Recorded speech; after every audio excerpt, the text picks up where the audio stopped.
और सुना हम हुले हबू होली ही चुमा दोनों गाल पर हम हुले हबू होली ही चुमा दोनों गाल पर बोलौले बिया माल मिले खाती नया साल पर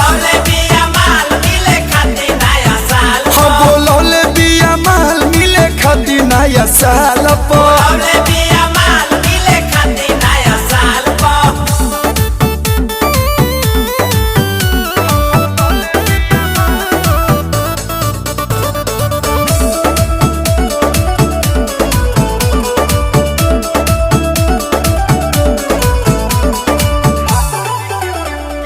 हालही के प्यार हम मिलल हरी झंडी एकरे पकाट ले हबसो के ठंडी